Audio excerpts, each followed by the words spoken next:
Hello बच्चों, स्वागत है आपका अपने इस ब्यूटीफुल से चैनल एस नागौरी पर।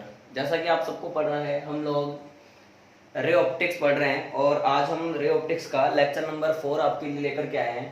उसमें हम आपको एक कॉन्सेप्ट सिखाने वाले हैं जो कि बोर्ड पर लिखा हुआ है, फील्ड ऑफ व्यू यानी दृश्य क्षेत्र। ठीक है बच्चों, अब दृश्य क्षेत्र का मतलब क्या है, फील्ड ऑफ व्यू का मतलब क्या है, रीजन ऑफ व्यू का मतलब क्या है। तो आप मेरी बात सुनिएगा। मतलब फील्ड ऑफ व्यू का मतलब ये है बच्चों कि ऐसा क्षेत्र, ऐसा रीजन, ऐसा फील्ड जहां तक किसी भी ऑब्जेक्ट के इमेज को हम देख सकते हो, that region is known as field of region. कहने का मतलब जैसे हम समझाना चाहें तो हम ये समझ सकते हैं बच्चों, जैसे मैं आपको कहूं कि मान लीजिए कि ये कोई प्लेन मिरर है, समझना ये कोई क्या है बच्चों, प्लेन मिरर है। ओके, अभी अपना प्लेन मिरर का ही कॉन्सेप्ट चल रहा है, समझो आप। और यहां पर एक ऑब्जेक्ट रखा हुआ है,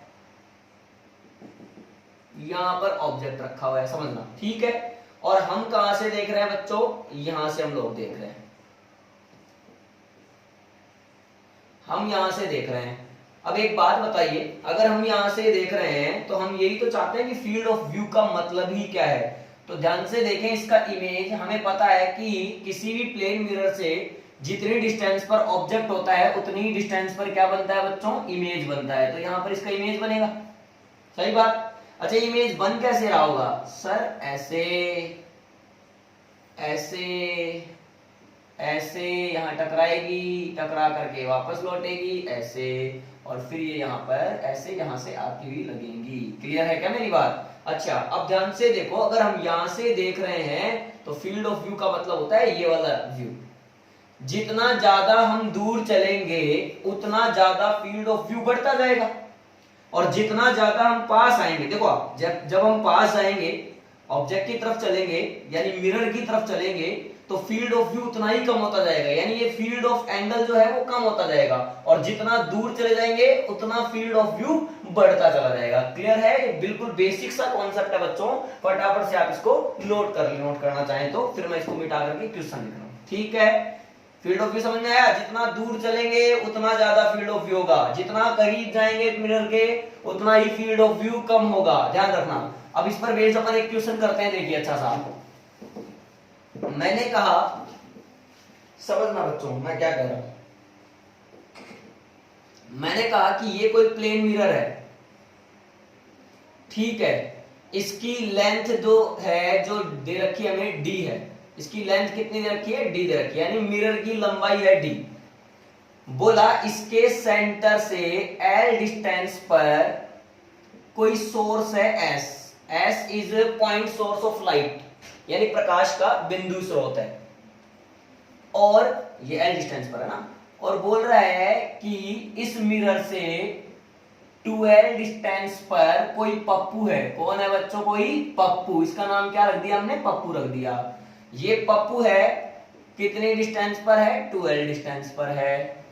और ये क्या है, ये जो है प्लेन मिरर के पैरेलल मूव कर रहा है, यानी ये इस तरह से, अगर ये एक मिरर है तो ये इस तरह से मूव कर रहा है। क्लियर है मेरी बात, आप समझिए, ये मिरर है तो ये इसके सामने इस तरह से मूव कर रहा है। अब अगर ये मूव कर रहा है तो हमसे क्या पूछा है वो समझना जरा जरूरी है। तो हमसे पूछा है to what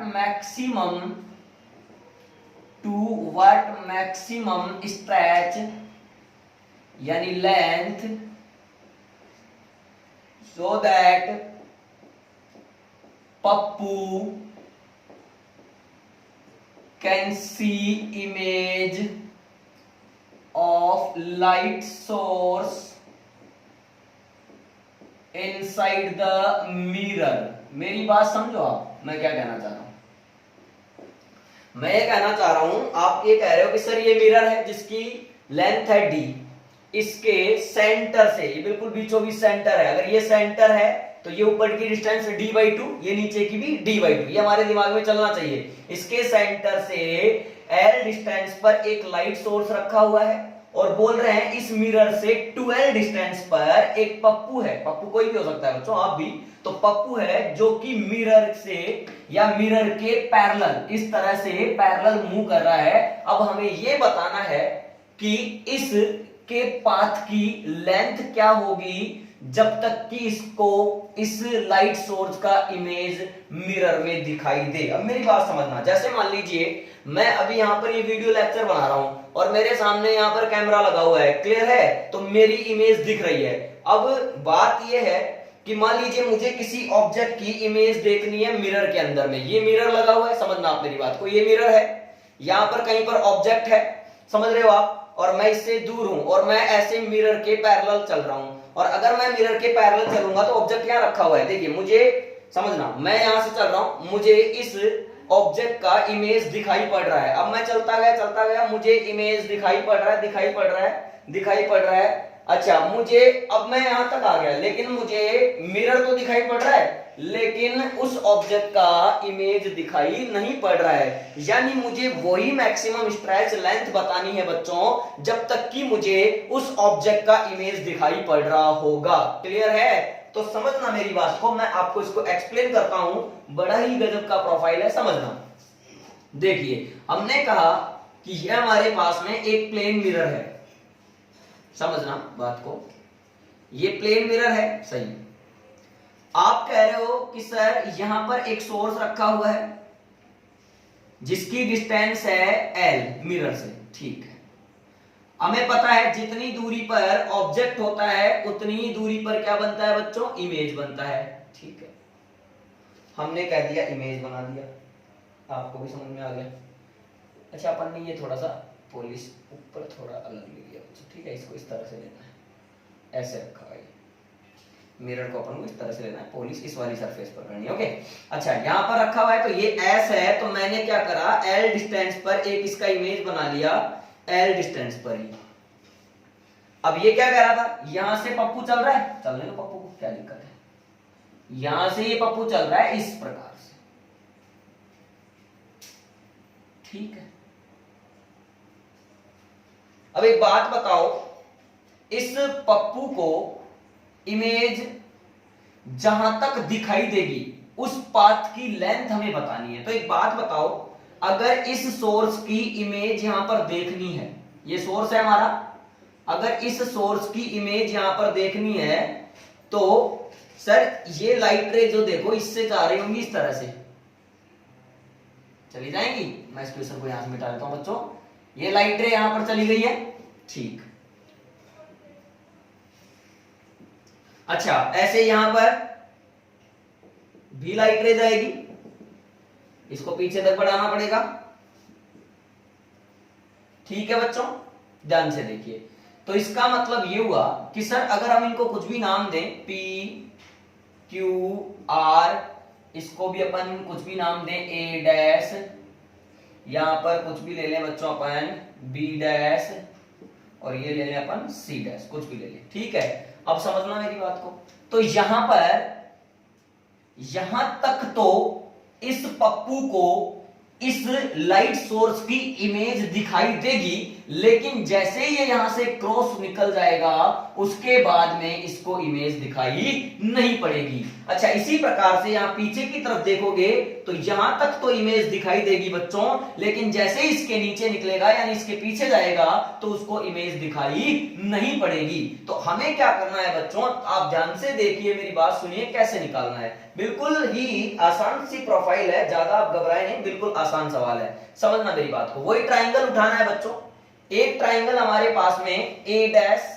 B dash S dash है, और एक ट्राइंगल हमारे पास है B डैश C डैश और S डैश है। तो इन ट्राइंगल देखना, in triangle A dash B dash और S dash, A dash B dash या A B S डैश, कुछ भी रख सकते हैं, A dash B dash S dash.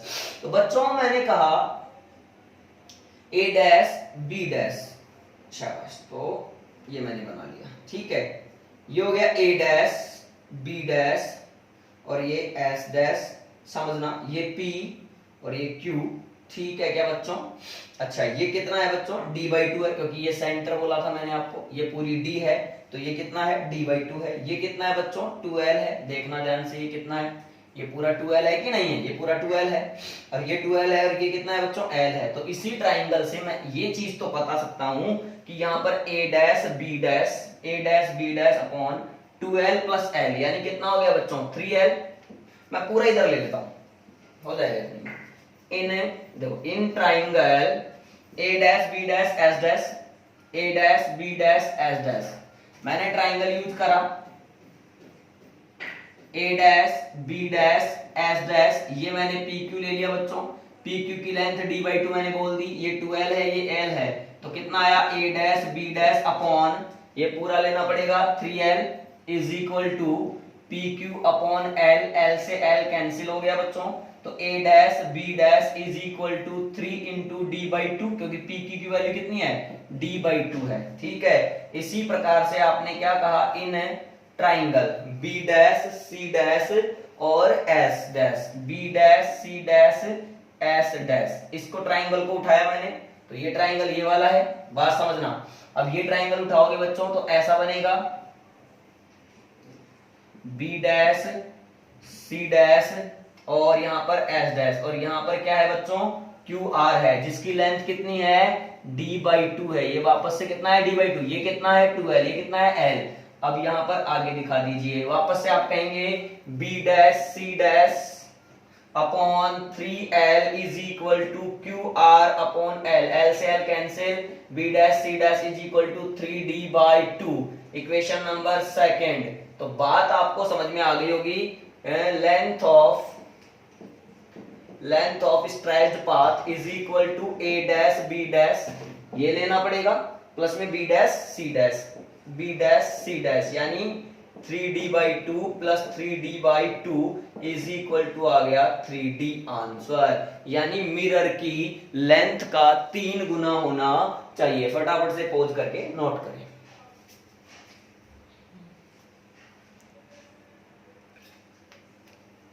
Next question देखिए बच्चों, an object start to move with a speed of 5 centimeter per second towards the mirror. If initially object is at a distance of 100 centimeter from plane mirror, then find distance between object and image after 6 second. क्या कह रहा है कि कोई object है जो कि शुरू में मिरर से कितने डिस्टेंस पर है 100 सेंटीमीटर की डिस्टेंस पर है, इसमें दिया है देखो 100 सेंटीमीटर, क्लियर। अच्छा, बोल रहा है कि फिर ये 5 सेंटीमीटर पर सेकंड की स्पीड से मिरर की तरफ चलना स्टार्ट करता है, ठीक है। अब जैसे जैसे ऑब्जेक्ट चलेगा वैसे वैसे इमेज भी चलेगा, क्लियर सी बात है। अब एक बात बताइए कि 6 सेकंड के बाद में, जब 6 सेकंड का टाइम कंप्लीट हो चुका होगा, 6 सेकंड के बाद में ऑब्जेक्ट और इमेज के बीच की डिस्टेंस कितना होगा। तो जरा अपन करते हैं बच्चों, मान लीजिए कि ये कोई मिरर है, समझना, मैं समझाता हूं बच्चों, बिल्कुल फर्जी सवाल है, देखो बिल्कुल सिंपल कॉन्सेप्ट है। और हमने कहा कि ऑब्जेक्ट यहां कहीं है, ठीक है, समझना मेरी बात को, यहां पर है आपका ऑब्जेक्ट, ठीक, और ये इनिशियली कितने डिस्टेंस पर है बच्चों, इससे बोलना 100 सेंटीमीटर। अच्छा, ये चलेगा कितने से चलेगा, v इज इक्वल टू है 5 सेंटीमीटर पर सेकंड। अच्छा, 6 सेकंड के बाद की बात करूं, 6 सेकंड के बाद में मान लीजिए कि वो यहां पर आ गया, तो ऑब्जेक्ट अगर 6 सेकंड के बाद में यहां पर आ चुका है, देन डिस्टेंस यानी दूरी या डिस्टेंस इज इक्वल टू होता है स्पीड इंटू टाइम, कितने से चला 5 से, तो 5 इंटू 6 सेकंड बाद कितना डिस्टेंस कवर किया 30 सेंटीमीटर। इसका मतलब अब यहां से कितनी दूरी पर है, बोलो फटाफट, 70 सेंटीमीटर की दूरी पर है। तो 6 सेकंड के बाद में इसका इमेज कितनी दूरी पर रहेगा, बोलिए 70 सेंटीमीटर पर ही रहना चाहिए, हाँ या ना। इसका मतलब यहां पर बननी चाहिए इमेज, जितनी डिस्टेंस पर ऑब्जेक्ट उतनी ही डिस्टेंस पर इमेज, तो ये 70 पर, तो ये भी 70 सेंटीमीटर पर, तो distance of object from the image DOI, object और इमेज के बीच की डिस्टेंस, ये ऑब्जेक्ट ये इमेज 70 प्लस 70 कितना होता है बच्चों 250, हाँ या ना। अरे बच्चों 140, ओके, डू द छपाई।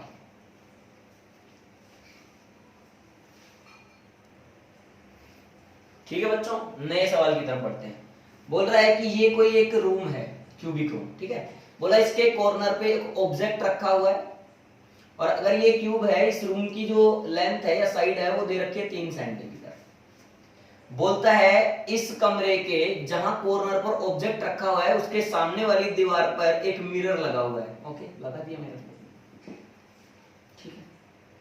और मिरर के जस्ट सामने वाली दीवार पर एक कैमरा लगाया जाता है, हमने कैमरा भी लगा दिया। और कैमरा कहां लगाया जाता है? दीवार के सेंटर पे लगाया जाता है। यानी अगर ये 3 सेंटीमीटर तो ये भी 3 सेंटीमीटर, लेकिन ये कितना हुआ फिर बोलो? ये हुआ सर 1.5 सेंटीमीटर, जस्ट आधा। बिल्कुल समझदार। अब हम इस कैमरे से क्या करना चाहते हैं बच्चों? इस कैमरे से इस ऑब्जेक्ट के इमेज का फोटो लेना चाहते हैं। आप समझना सर, अब इस मिरर से ऑब्जेक्ट कितनी डिस्टेंस पर है? 3 सेंटीमीटर की डिस्टेंस पर है, तो इमेज भी कितने पर बनेगा? 3 सेंटीमीटर पर ही बनेगा। तो यहां कहीं इमेज बना दे बच्चों, ये इमेज हो गया, कितने पर बना? ये 3 सेंटीमीटर पर। अब इस इमेज का फोटोग्राफ लेने के लिए इस कैमरे को इससे कितनी दूरी पर रखना पड़ रहा है? सर इसको इससे मिला तो पता चल जाएगा, हाँ या ना? देखिए मिला देते, आप अच्छा बनाएंगे, आप सब क्या बनाएंगे बच्चों? अच्छा बनाएंगे, मुझसे भी अच्छा बनाएंगे आप कैमरा भी, क्योंकि आप मुझसे भी ज्यादा क्या है? इंटेलिजेंट हैं। ओके, ये कैमरा हो गया हमारा। अब एक बात बताओ, ये 3 है, ये 3 है, ये 1.5 है, तो ये आंसर कितना आ गया? Distance of camera from image under root of Pythagoras theorem लगा दो, 3 और 3 6, 6 का स्क्वायर प्लस 1.5 का स्क्वायर। आप सोल्व कर लेंगे, आपको आंसर मिल जाएगा। क्लियर? फटाफट छापिए।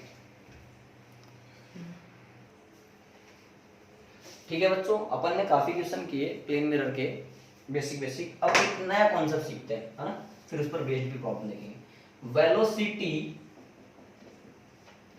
इन plane mirror, velocity in plane mirror, ठीक है? यानी समतल दर्पण में वेग, समतल दर्पण में वस्तु का वेग। जैसे वही बात कि यहां पर एक प्लेन मिरर लगा हुआ है और मैं यहां पे खड़ा हुआ हूं, और अगर मैं प्लेन मिरर के सामने चल रहा हूँ तो कहीं ना कहीं अगर मैं ऑब्जेक्ट हूं तो मेरा इमेज प्लेन मिरर में बन रहा है, वो इमेज भी चल रहा होगा। अब ध्यान से यही देखना है, इसमें हम केस बनाते हैं कि केस फर्स्ट, जैसे मैंने पहला केस कहा, when object moves perpendicular to the mirror, यानी जब ऑब्जेक्ट कैसे चल रहा हो बच्चों? प्लेन मिरर के परपेंडिकुलर चल रहा हो। ध्यान से देखिए, मैंने कहा कि ये प्लेन मिरर है और इसके परपेंडिकुलर कोई ऑब्जेक्ट है, वो चल रहा है। तो एक बात बताइए, इमेज भी चलेगी। इसका मतलब अगर ऑब्जेक्ट जो है वो इससे x डिस्टेंस पर है तो इमेज भी वैसे x पर ही होना चाहिए, लेकिन चलते रहेंगे तो ये डिस्टेंसेस बदलती रहेंगी, फिक्स नहीं रहेंगी, दोनों ही डिस्टेंसेस वेरी करेंगी। तो ये x कह दें और ये क्या कह दें? y कह दें। लेकिन हम जानते हैं प्लेन मिरर के लिए ये मिरर है, मिरर एट रेस्ट, जो कि रेस्ट पर है ना? मिरर रुका हुआ है, मिरर नहीं चल रहा है। हम जानते हैं कि प्लेन मिरर से ऑब्जेक्ट जितनी दूरी पर होता है, इमेज जस्ट उतनी ही दूरी पर बनता है। तो हम कह सकते हैं x is equal to y, लेकिन ज्यादा सही रहेगा x is equal to minus y, because हम ये जो आंसर ले रहे हैं बच्चों, वो ले रहे हैं विद रेस्पेक्ट टू मिरर, यानी किसके सापेक्ष ले रहे हैं अपन? मिरर के सापेक्ष ले रहे हैं। क्लियर? अच्छा, अगर इसको अपन डिफरेंशिएशन करें तो ऑन डिफरेंशिएटिंग, जैसे अपन ने डिफरेंशिएट किया तो dx upon dt is equal to आ गया minus of dy upon dt। तो बच्चों ये तो आ गया x के लिए रेट ऑफ चेंज, ये आ गया y के लिए रेट ऑफ चेंज। यानी कहने का मतलब ये तो आ गई ऑब्जेक्ट की वेलोसिटी और ये आ गई हमारे पास इमेज की velocity. Then we can say that velocity of object is equal to velocity of image but is in opposite direction. ये हमारे पास एक इक्वेशन आ गई, इक्वेशन नंबर 1। जैसे मैं एक एग्जांपल लूं, बिल्कुल बेसिक सा एग्जांपल देखूं बच्चों में, तो ध्यान से देखो, ये बोल रहा है प्लेन मिरर है, बोला इससे ऑब्जेक्ट यहां पर है, किसी भी डिस्टेंस पर है, बोल रहा है कि ऑब्जेक्ट जो है वो 5 मीटर पर सेकंड से चल रहा है। तो आप क्या कहेंगे? सर ये जो इमेज है वो भी चल रहा है कितने से, -5 मीटर पर सेकंड से। अगर ऑब्जेक्ट 3 से चल रहा है तो इमेज -3 से चलेगा, अगर ऑब्जेक्ट 9 से चल रहा है तो इमेज -9 से चलेगा, अगर ऑब्जेक्ट -9 से चल रहा है तो इमेज +9 से चलेगा। क्या मेरी बात क्लियर है? लेकिन ये बात तभी सत्य होगी जब मिरर किस पर हो बच्चों, रेस्ट पर हो। मिरर जब रेस्ट पर होगा तभी ये बात सत्य होगी। अगर मिरर भी चलने लग जाए फिर आंसर क्या आएगा? सर जरा हमें ये भी आप एक्सप्लेन करके बताओ। आप घबराए नहीं बच्चों, टाइगर का पता नहीं लेकिन तुम्हारा मास्टर अभी जिंदा है। तो देखिए बच्चों, नेक्स्ट क्वेश्चन आप समझिएगा मैं क्या कहना चाह रहा हूं। मेरा प्रश्न क्या है आप समझना। मैंने कहा कि ये कोई प्लेन मिरर है, समझना, ओके, और यहां पर एक ऑब्जेक्ट है, ठीक है, ये चल रहा है 5 मीटर पर सेकंड से। शाबाश शाबाश शाबाश शाबाश शाबाश। और अब की बार नहीं है मेरी सरकार, अब की बार जो अपना मिरर है बच्चों वो भी चल रहा है कितने से, 2 मीटर पर सेकंड से। ध्यान रहे अभी जो मैं केस पढ़ा रहा हूं वो है कि ऑब्जेक्ट जब इस प्लेन मिरर के परपेंडिकुलरली मूव करता हो, कैसे मूव करता हो, परपेंडिकुलरली, केवल उसी की बात अभी मैं कर रहा हूं, इसके अलावा मैंने अभी कोई दूसरा केस स्टार्ट भी नहीं किया है, हाँ या ना बच्चों। तो ये 5 मीटर पर सेकंड से चल रहा है और मिरर कितने से चल रहा है, 2 मीटर पर सेकंड से चल रहा है। अब हमें क्या पूछा जाता है, find velocity of image, find velocity of image. आप पॉज करके भी ट्राई कर सकते हैं, मैं ऑप्शन दे देता हूं बच्चों, -5 मीटर पर सेकंड, माइनस का 3 मीटर पर सेकंड और माइनस का 7 मीटर पर सेकंड, और डी ऑप्शन मैंने दे दिया माइनस का 9 मीटर पर सेकंड। आप पॉज करके ट्राई करो फटाफट से बच्चों, टाइम दिया, करा, देखो समझना। बहुत सारे बच्चे दिमाग लगाएंगे इसके अंदर में कि सर देखो ऑब्जेक्ट आपने कहा कि तभी ये बात सत्य होती है, यानी 5 है तो -5 तभी होता जब मिरर किस पर होता, रेस्ट पर होता। लेकिन क्या मिरर रेस्ट पर है? नहीं, मिरर तो चल रहा है, तो -5 तो पॉसिबल ही नहीं है। शाबाश। अब कई बच्चे दिमाग लगाएंगे 5 2 5 इधर 2 इधर, 5 में से 2 गया कितना, 3, -3, ऐसे भी दिमाग लगाएंगे कई लगाने वाले। शाबाश। कई लगाएंगे 5 और 2 7, ऐसे भी लगाएंगे, और कई नए वैज्ञानिक बन जाएंगे वो -9 भी बताएंगे। लेकिन सत्य बात यह है जब तक हमें लॉजिक नहीं पता होगा हम सही आंसर पे टिक नहीं कर पाएंगे। तो बच्चों सबसे पहले हमें इसका लॉजिक समझना है। मेरी बात समझना, वी नो दैट हमने जो सीखा है वही मैं अप्लाई करूंगा, इसके अलावा तो मुझे भी कुछ आता नहीं है। शाबाश। तो V of object is equal to minus of V I vector. क्या मेरी बात क्लियर है? लेकिन ये सारा गेम हमने किसके रेस्पेक्ट में किया था बच्चों, मिरर के रेस्पेक्ट में। लेकिन हाँ 5 का मैं -5 आंसर देता, लेकिन तब देता जब मिरर किस में रहता, रेस्ट में रहता। लेकिन अभी मिरर चल रहा और ऑब्जेक्ट भी चल रहा, जब दोनों ही चल रहे तो फिर आंसर भी बदल रहा। शाबाश। इसका मतलब बच्चों अब मुझे यहां पर थोड़ा सा चेंज करना पड़ेगा। इसको मैंने कहा V of object with respect to mirror, सही लिख दिया। शाबाश। Minus of V of image with respect to mirror, बिल्कुल करेक्ट। अब इसको लिखना हम जानते हैं, जैसे अपन बचपन में लिखते थे BAB vector, BA minus BB vector, हाँ या ना, उसी तरह से लिख लेंगे। तो BO vector minus BM vector is equal to minus AGT रहने दिया, BI vector minus BM vector. Okay. अब देखिए बच्चों ध्यान से देखो, ये BO वेक्टर जो है वो इस तरफ ऐसे कैसे, माइनस BI है, इसको इधर लेके आया, माइनस माइनस हो गया बच्चों प्लस, तो ये अगर प्लस हुआ तो ये हो गया BI vector is equal to, ये माइनस VM उधर जाएगा प्लस का, माइनस माइनस प्लस, तो ये हो गया 2VM वेक्टर, हाँ या ना। थोड़ा जुलूस आगे बढ़े तो देखो, अब BM वेक्टर अगर मैं निकालना चाहूं तो आएगा BO vector plus BI vector upon में 2। लेकिन याद रहे ये सारे जो वेलोसिटीज हैं वो परपेंडिकुलर हैं। कैसे हैं बच्चों?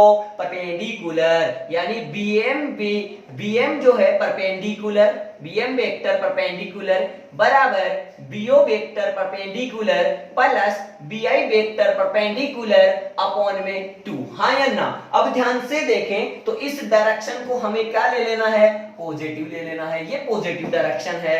अब देखना, ये मिरर जो है वो इस तरफ जा रहा, कितने से? 2 से। चूंकि वो डायरेक्शन कैसी है? माइनस का 2 लेना पड़ेगा। ऑब्जेक्ट इधर आ रहा, प्लस का 5 लेना पड़ेगा। इमेज का नहीं पता, अपॉन में 2 लेना पड़ेगा। वी आई कितना आ रहा? 2 दूनी 4, माइनस का 4 माइनस 5, वी आई का आंसर आ रहा माइनस का 9 मीटर पर सेकेंड। हाँ या ना? टू द छपाई।